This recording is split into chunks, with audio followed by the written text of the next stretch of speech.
Halo saudara-saudara yang terkasih di dalam Kristus, bertemu lagi di Summary Daily Bible School. Dan summary kali ini kita akan membahas tentang korban bukanlah yang Tuhan inginkan.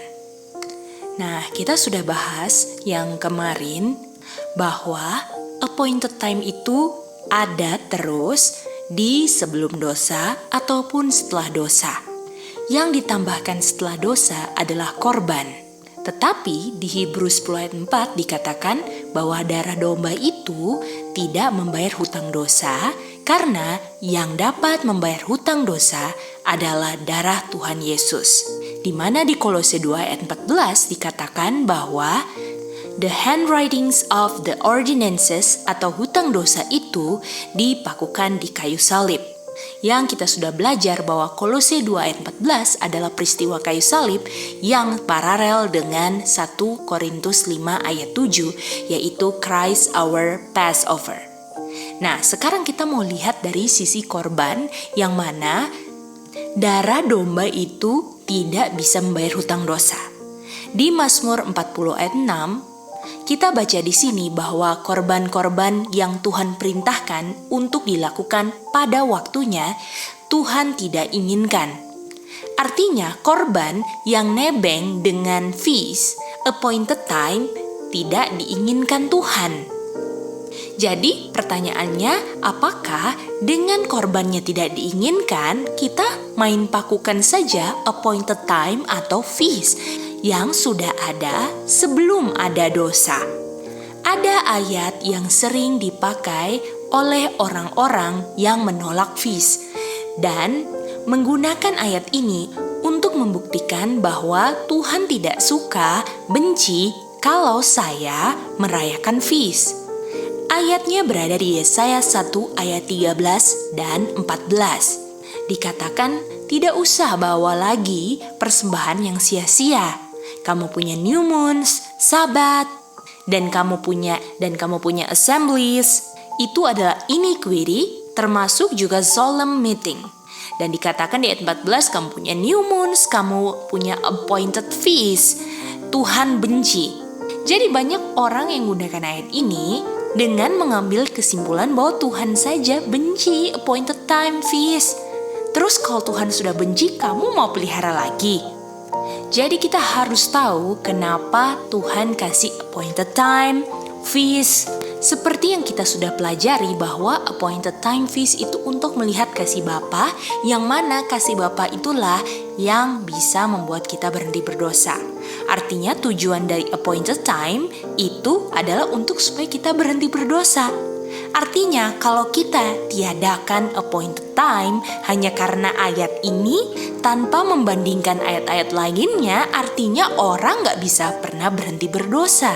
Karena sesuatu cara yang Tuhan kasih supaya orang berhenti berdosa ditiadakan. Lalu kalau appointed time itu penting supaya orang bisa berhenti berdosa karena melihat kasih Bapa, karena kita tahu di Roma 2 ayat 4, kasih Bapa, kebaikan Bapa lah yang menuntun orang pada pertobatan. Kenapa Tuhan gak suka feast appointed time di ayat ini? Jawabannya adalah karena waktu kamu buat feast appointed time, kamu tambah jahat. Padahal appointed time itu, feast itu, untuk kamu berhenti berdosa, untuk kamu lihat kasih Bapa. Jadi yang Tuhan benci adalah kamu enggak mengerti tujuan feast appointed time ini. Jadi ayat ini tidak menyimpulkan bahwa Tuhan enggak mau kita buat feast atau appointed time. Jadi banyak orang yang gunakan ayat Yesaya ini untuk menyesuaikan artinya sesuai dengan yang mereka inginkan. Jadi banyak orang yang salah artikan kata the third person, dan ayat ini pun digunakan dan diartikan sesuai dengan pengertian sendiri tanpa mengerti apa arti sebenarnya. Pertanyaannya sekarang, kenapa kalau tidak diinginkan, kenapa disuruh untuk mengorbankan korban sacrifice? Jadi kita lihat di Hebrews 10 ayat 4, Tuhan tidak menuntut atau Tuhan tidak require. Pertanyaannya sekarang, kalau enggak di require, kenapa dituntut? Artinya kalau tidak dituntut, kita bisa selamat tanpa itu.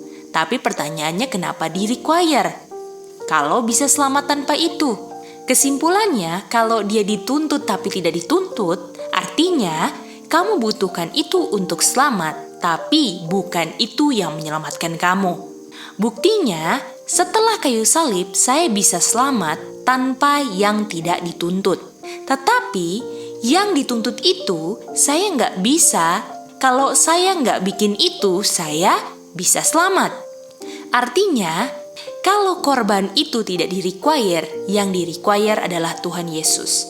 Artinya melalui yang tidak di-require atau yang tidak dituntut, saya bisa lihat yang dituntut atau yang di-require, yaitu Tuhan Yesus. Kenapa domba tidak dituntut? Karena darah domba tidak bisa menyingkirkan dosa di Hebrews 10 ayat 4. Konsep ini sama seperti di Matius 4, waktu Tuhan Yesus digoda oleh setan. Penggodaan pertamanya adalah makanan jasmani. Tuhan Yesus digoda setan melalui makanan jasmani. Jawaban Tuhan Yesus adalah, saya matinya kalau saya tidak makan makanan rohani. Karena manusia tidak hidup dari roti saja. Artinya, saya perlu hidup untuk cari keselamatan, tetapi bukan di roti itu keselamatannya. Jadi, waktu Tuhan Yesus lapar, yang tidak dituntut di cerita ini adalah roti, tetapi yang dituntut di cerita ini adalah firman Tuhan. Roti itu penting untuk hidup, tetapi yang dituntut adalah dalam kehidupan saya mendahulukan mencari firman yang adalah sumber kehidupan saya. Kita kembali ke konsep domba tadi. Domba itu penting, tetapi itu tidak menyelamatkan. Karena saya perlu lihat domba untuk lihat Tuhan Yesus yang dituntut. Jadi, domba itu adalah suatu pelajaran untuk saya bisa melihat Tuhan Yesus. Waktu saya lihat langsung Tuhan Yesus, saya tidak perlu lagi lakukan dombanya. Tetapi walaupun saya tidak butuhkan domba lagi untuk disembelih, saya untuk lihat langsung Tuhan Yesus itu masih dilakukan pada waktu yang ditetapkan.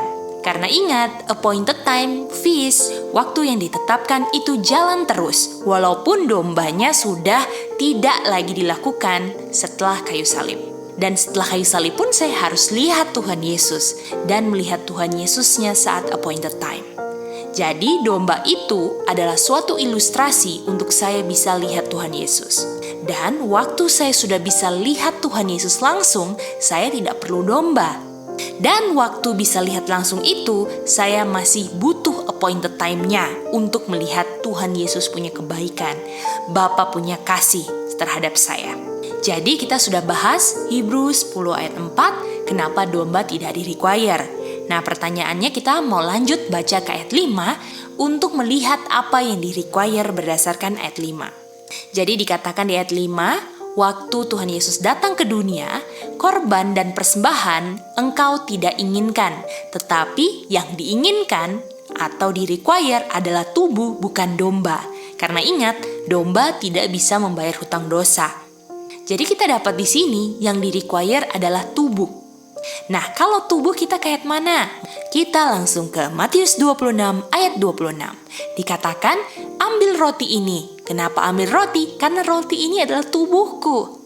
Jadi, di Matius 26 ayat 26, Tuhan Yesus lagi mempersiapkan apa yang dia inginkan ketika yang tidak diinginkan digeser. Jadi, yang diinginkan itu adalah tubuh. Jadi, kesimpulan sejauh ini, sacrifice and offering digeser dengan tubuh sekarang digantinya. Tetapi saat kita baca Yohanes 6 ayat 63, dikatakan my flesh profited nothing. Walaupun tubuh sekarang menggantikan sacrifice and offering, tapi waktu kita baca Yohanes 6 ayat 63, tubuhnya juga tidak ada gunanya. Jadi apa kesimpulannya? Ingat, yang di-require adalah Tuhan Yesus. Domba untuk saya lihat Tuhan Yesus. Dan artinya tubuh itu juga untuk lihat Tuhan Yesus. Karena Tuhan bilang, I am the bread of life. Siapa yang makan tubuh dan minum darahku punya eternal life. dan tubuh Tuhan Yesus dan darah Tuhan Yesus itu kata lainnya meat and drink. Kita bisa baca di John 6 ayat 54 dan 55. Jadi, kalau kita lihat kesimpulan dari dua ayat ini, tubuh dan darah Tuhan Yesus itu bicara tentang kehidupan. Artinya domba itu juga bicara tentang kehidupan tetapi melalui kematian domba. Tetapi permasalahannya, orang-orang di sebelum kayu salib banyak yang hanya melihat kematian saat lihat domba yang disembelih. Dan Musa bisa melihat kehidupan dari kematian domba tersebut. Jadi harusnya sebelum kayu salib ketika sacrifice and offering dijalankan, orang-orang bisa melihat kehidupan. Setelah sacrifice dan offering ditiadakan, karena lambangnya sudah tergenapi dengan aslinya yaitu kematian Tuhan Yesus, itu dilanjutkan setelah kayu salib dengan meat and drink. Dan fungsinya meat and drink adalah kita juga bisa lihat kehidupan. Jadi kita lihat di sini ya, kita harus bisa lihat alur ceritanya. Jadi waktu kita baca Hebrews 10 ayat 4, darah domba nggak bisa membayar hutang dosa. Makanya di Mazmur 40 ayat 6, sacrifice and offering ini tidak diinginkan. Dan kalau kita baca Hebrews 10 ayat 5 sebagai lanjutan Hebrews 10 ayat 4, yang diinginkan itu adalah tubuh.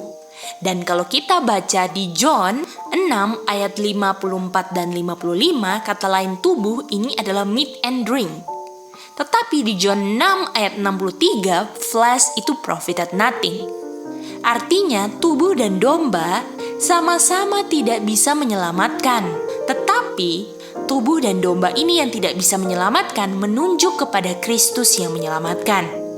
Jadi, sebelum kayu salib, domba menunjuk kepada kematian Yesus yang mana darah domba itulah yang bisa membayar hutang dosa kita. Dan setelah kayu salib, kita lakukan meat and drink untuk mengingatkan kepada kita yang sudah mati yang membayar hutang dosa kita. Jadi kita harus bisa lihat di sini bahwa domba ataupun meat and drink yang dilakukan di dua dispensasi sebelum atau setelah kayu salib menunjuk kepada Tuhan Yesus. Jadi Tuhan tidak menginginkan sacrifice and offering karena itu tidak menyelamatkan, tetapi melalui itu kita bisa melihat keselamatan. Jadi kalau sacrifice and offering itu digeser setelah kayu salib, bagaimana kita bisa melihat keselamatan? Jadi saya harus buat penggantinya sacrifice and offering untuk saya bisa lihat yang saya butuhkan. Jadi harus melalui sesuatu yang dilakukan saat appointed time untuk lihat yang saya perlu lihat. Jadi ada 3 hal yang dipisahkan. Yaitu ada yang kita bikin dan harus ada yang kita lihat, dan itu harus dilakukan di appointed time atau pada waktunya. Dan yang perlu saya lihat adalah Tuhan Yesus. Karena di John 1:29, Behold the Lamb of God. Jadi kita ulangi lagi di Hebrews 10 ayat 4. Domba dibunuh, darahnya tidak bisa take away sin. Makanya dosanya masih ada setelah bunuh domba.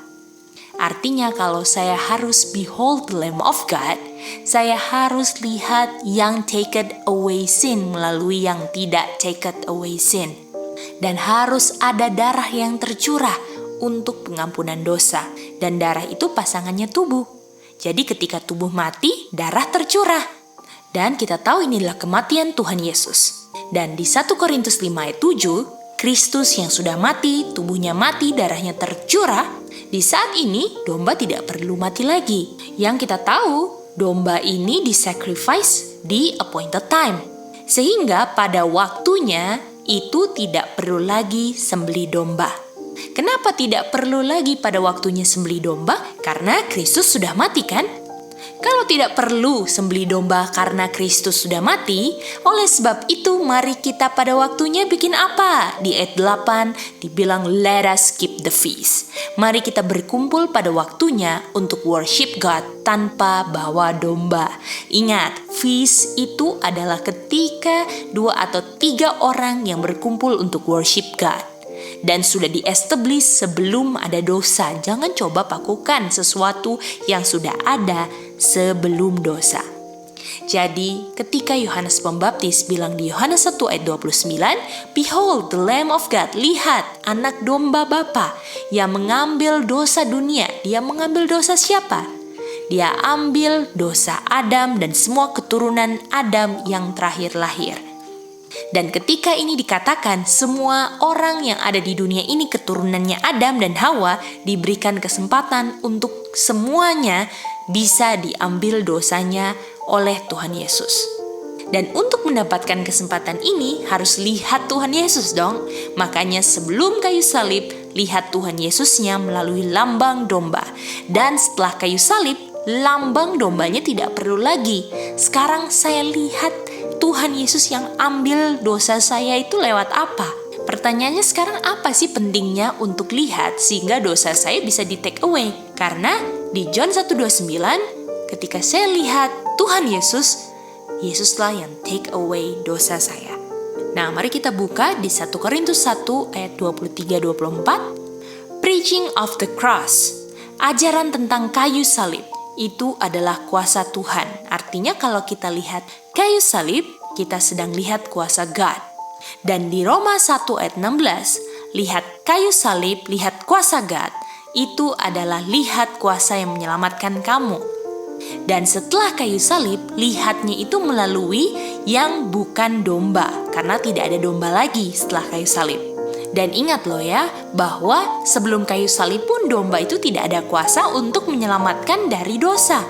Tetapi kuasa God inilah yang menyelamatkan. Jadi waktu Tuhan Yesus datang ke dunia, bukan domba yang geser dosa, tetapi tubuh saya. Sacrifice and offering saya tidak please. Dan dikatakan di Hebrew 10 ayat 7, ketika saya datang, dan yang datang tubuh kan? Dan tubuh yang datang ini sesuai dengan tulisan-tulisan dari buku Musa sampai Maleaki. Artinya tubuh saya ini bicara tentang scripture. Apa yang tertulis dalam firman Tuhan. Artinya dosa kamu bisa digeser kalau kamu bisa lihat kuasa saya melalui scripture atau tulisan-tulisan firman Tuhan. Karena ingat bahwa gospel itu bukan hanya di dalam tulisan-tulisan saja, karena itu adalah kuasa yang sanggup selamatkan kamu. Makanya dibilang di Yohanes 6 ayat 63, tubuh yang kata lainnya adalah flesh. Dari situ kamu harus bisa lihat kuasa Tuhan yang tidak kelihatan, dan harus lihat ini melalui simbol. Jadi untuk lihat kuasa firman Tuhan yang tidak kelihatan harus lewat simbol tubuh ini. Dan simbol tubuh ini adalah setelah kayu salib, Tuhan bilang, "Take this bread. This is my body." Dan inilah yang Tuhan persiapkan setelah kayu salib. Dan Tuhan bilang, "My flesh," tubuh saya, darah saya, benar-benar meat and drink. Artinya, lambang yang menggantikan domba setelah kayu salib adalah meat and drink untuk saya bisa lihat kuasanya. Kalau sebelum kayu salib, sacrifice ini dibuat saat appointed time, artinya meat and drink dibuat saat appointed time juga untuk bisa lihat kuasa God. Dan saya tidak bisa lihat kuasa God tanpa simbol. Dan kalau saya bilang, oh saya bisa lihat kok, ingat Kain. Dia coba-coba untuk gak buat korban yang Tuhan sudah perintahkan. Akhirnya dia selamat atau hilang? Hilang. Dan kalau bicara tentang Kain ini adalah worshiper of God atau God's people. Tapi dia adalah pengikut Tuhan yang tidak mau ikut cara Tuhan. Dia adalah pengikut Tuhan Yesus yang mau buat caranya sendiri. Dan Kain inilah yang menganiaya Habel. Artinya di akhir zaman pengikut Tuhan Yesus yang mau buat caranya sendirilah yang akan menganiaya Habel. Artinya orang-orang yang mau pakai caranya sendiri, tidak mau pakai cara Tuhan yang Tuhan sudah tetapkan adalah Kain modern. Jadi yang sudah Tuhan tetapkan adalah supaya kita lihat kuasa God yang ambil dosa saya dan saya lihatnya lewat lambang. Dan saya harus percaya kuasanya God yang ada di dalam anaknya. Makanya ingatkan tadi kata lain tubuh waktu Tuhan Yesus datang itu adalah scripture. Artinya semua perjanjian lama dan baru itu adalah Gospel of Jesus Christ. Karena Gospel of Jesus Christ adalah power unto salvation. Jadi yang dilihat sama, lihat kuasa God, lihat Gospel. Bedanya sebelum kayu salib lihatnya lewat domba, dan setelah kayu salib lihatnya lewat meat and drink. Sama yang dilihat, cara lihatnya berbeda. Setelah kayu salib, cara pertama untuk lihat gospel yang sama, kuasa yang sama berakhir. Artinya yang saya perlu lihat adalah kehidupan kekalnya.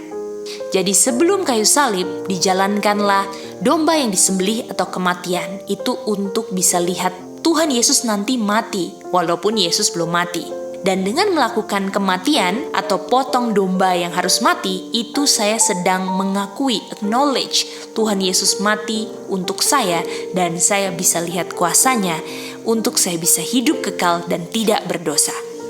Kalau saya hanya bisa lihat kematian, artinya saya tidak bisa melihat kehidupan kekalnya. Dan kita tahu yang dipakukan di kayu salib itu hanya kematian.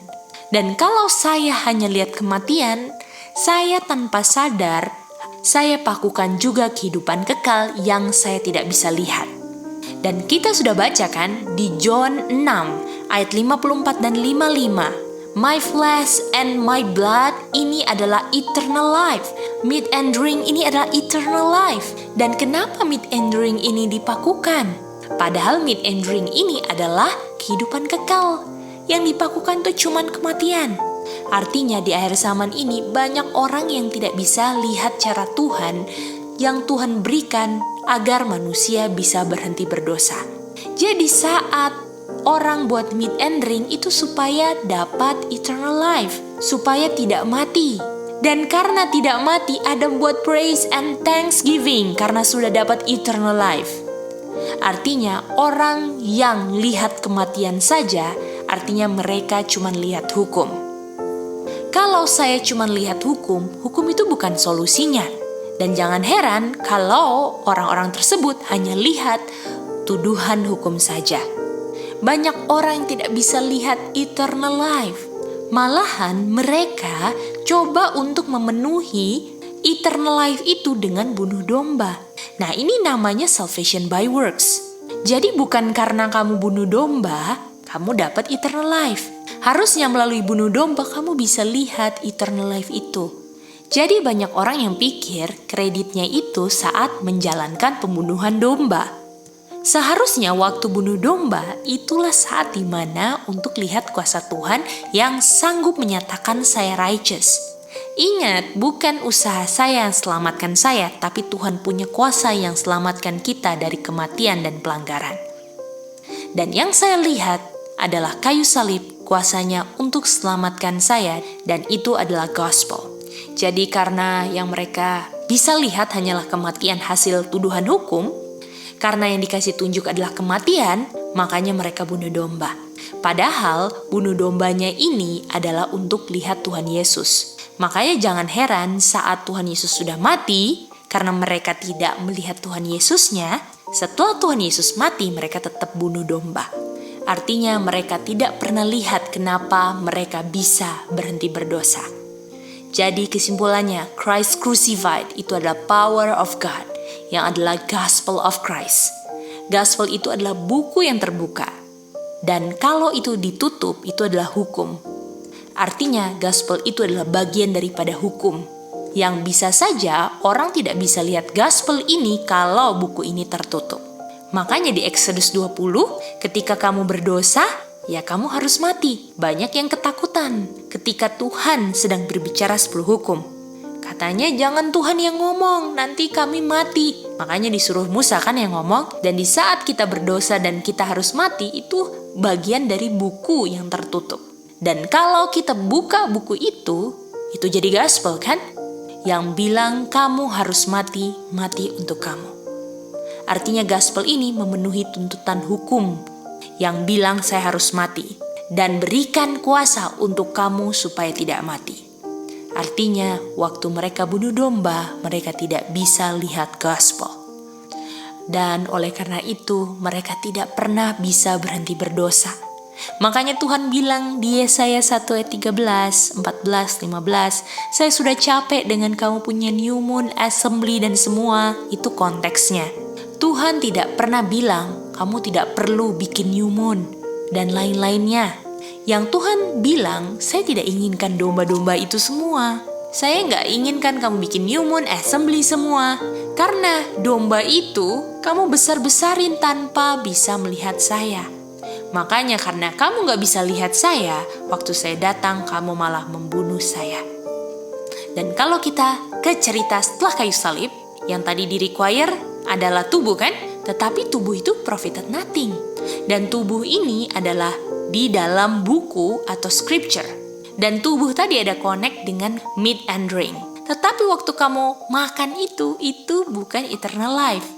Artinya waktu saya makan, bisa nggak saya lihat lebih dari meat and drink-nya?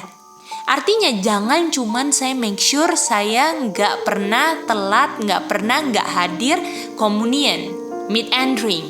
Ataupun saya nggak pernah belajar, saya miss belajar. Tetapi saya rajin untuk ikut Lord's Supper, meat and drink. Seakan-akan ada magicnya, saya tiba-tiba celing bisa berhenti berdosa ketika saya hadir dalam meat and drink, Lord's Supper. Saya harus bisa lihat kuasanya, eternal life-nya, bukan hanya menjalankan rutinitas. Jadi dari sini kita sudah buktikan bahwa appointed time-nya jalan terus. Kita harus bisa buktikan. Jadi appointed time-nya penting dan lakukan meat and drink-nya penting. Apalagi untuk bisa lihat kayu salib. Kuasa God yang menyanggupkan saya untuk berhenti berdosa. Karena saya sudah diselamatkan. Saya dijamin eternal life-nya oleh kuasa God yang saya lihat. Saya mau worship God. Saya mau praise and thanksgiving God saat appointed time. Itulah tujuan feast dan appointed time.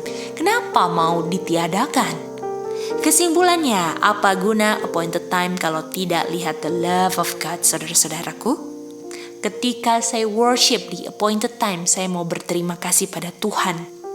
Dan waktu saya sebelum kayu salib, saya bunuh domba. Ketika saya lihat kuasanya, saya lihat untuk saya worship God, saya thanksgiving. Artinya, yang dikejar adalah saya worship God. Saat worship, saya bisa bilang ke Tuhan, thank you God. Praise God, apalagi saya bisa lihat kebaikannya waktu sembelih domba. Ingat teman-teman, saudara-saudaraku, tujuan feast adalah praise and thanksgiving. Dan setelah kayu salib, saya perlu praise and thanksgiving tanpa sembelih domba. Dan itu diingatkan waktu saya lakukan meat and drink. Nah, mari kita baca 1 Korintus 5 ayat 7 lagi sebagai penutup. Yesus sudah mati untuk saya, artinya kita lihatnya bukan dari domba lagi. Mari kita sekarang di ayat 8, worship, praise, and thanksgiving atau let us keep the feast. Tapi tidak dibilang bahwa sacrifice, karena sacrifice-nya sudah berakhir di ayat 7. Walaupun Yesus sudah mati menjadi Passover bagi saya masih ada di dispensasi dosa. Saya harus lihat power of God di appointed time sekarang lewat meat and drink, bukan domba lagi.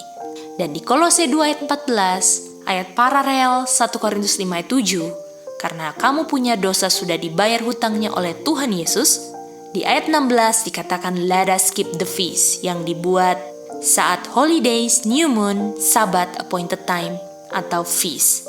Let us keep the feast, meat and drink tanpa bunuh domba. Setelah kayu salib, Rasul Paulus bilang, let us keep the feast. Atau di sini kita bisa lihat appointed time-nya. Dan keep the feast-nya caranya dengan meat and drink. Dan makannya dengan siapa? Di 1 Korintus 5 ayat 4 dikatakan kamu makannya waktu kamu gather together. Dan kamu buat meat and drink tanpa orang-orang yang open sin. Dan kita ingat bahwa Rasul Paulus pun masih lakukan feast Passover, unleavened bread, dan murid-murid pun masih lakukan Pentecost. Apakah kita bilang feast itu sudah dipakukan di kayu salib? Biarlah dari pelajaran ini membukakan mata kita bahwa jangan meniadakan cara Tuhan yang membuat saya bisa mengenal cinta kasih-Nya, mengenal kuasanya yang sanggupkan saya untuk diselamatkan dari dosa. Demikianlah Summary Daily Bible School kali ini. Biarlah saudara-saudara terberkati. Jangan lupa untuk direnungkan, diulang, untuk bisa menjadi satu bagian dalam kita punya kehidupan. Dan marilah kita ungkapkan semua pengertian-pengertian ini dalam pilihan kita yang benar. Oke, kalau gitu sampai bertemu di summary berikutnya.